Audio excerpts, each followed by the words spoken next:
Okay, we're going to go ahead and get this meeting going. I know we're probably about 5:30 right now. I want to thank you all for showing up, for making it to another meeting of the Santa Barbara Real Estate Investor Association. Hey, we're here with a little bit of food. A little bit of wine. So, and we'll have more people showing up. We actually had about maybe 23 people paying in advance to be here, so I know we will have some more people show up. We have a great speaker here for you tonight. We've got Reggie Brooks. And Reggie, where are you from? Are you down in the LA area? Down the street. Okay, so he's not too far away, close enough for us to get him up here. So I just want to thank you all for being here, and I'm going to bring Reggie up because we want to roll through this thing for the 3 hours and get it all down and not lose any time. So thank you very much. Thank you, everybody. Well, when I said down the road a piece, what I meant was Los Angeles, California. Yeah. Anyway, you know, we're traveling all over the country these days, and we're talking to people all over the country about abandoned properties, abandoned, vacant, and distressed properties. And we are teaching a lot of people how to make a lot of money with these kinds of properties. And I'm going to tell you, I'm so excited about it because there's work in it.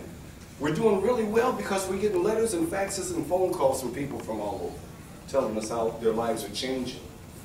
But we're still running across people that are having trouble finding good profitable deals on a consistent basis. And so that's why I'm here. Is there anybody here that fits that description? Having trouble finding good profitable deals on a consistent basis. And I'm not talking about banging your head against the wall to make an extra $3,000 or $4,000 or $5,000. That's not what we're going to talk about this evening.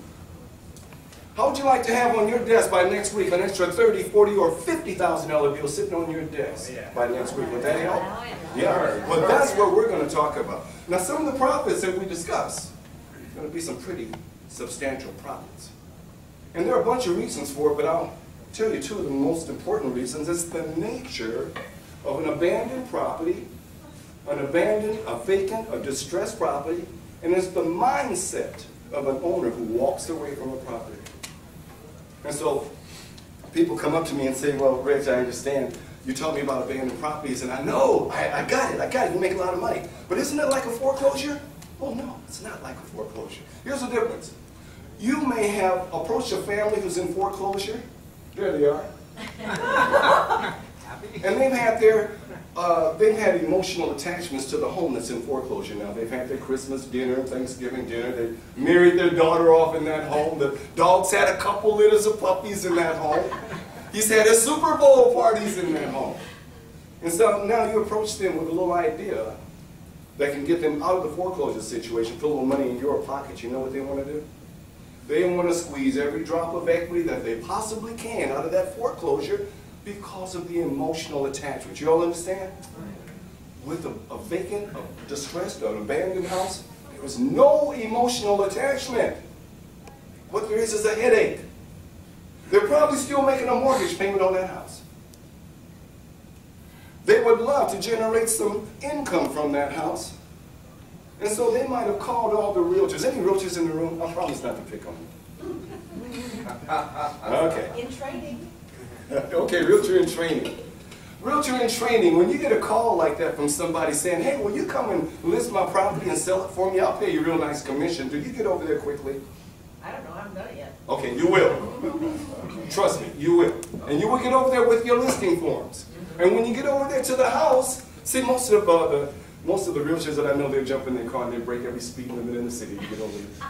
And then when they get there, their jaw drops a little bit because the property needs some degree of work. So now, you're going to have to go back and tell that owner, I'm sorry, Mr. Owner, I can't list this property in this condition. You're going to have to spend a little money and fix this property up. And when you fix it up, you give me a call back at that time, and I'll come and I'll list it and I'll sell it, and your headache will be over.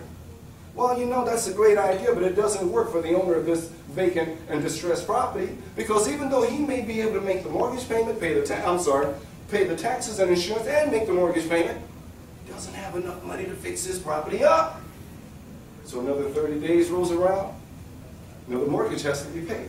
So what you're going to find this evening is that with vacant, distressed, abandoned properties, they lend themselves so very well to owner financing, where you don't have to have money, you don't have to have credit, you don't have to have a job, and also to high high profits. And we'll talk about both those as we move forward. I'm going to take a little bit of time and give you my very, very brief bio because that's not significant. What's significant is that you learn about what I have to say about these vacant and distressed properties.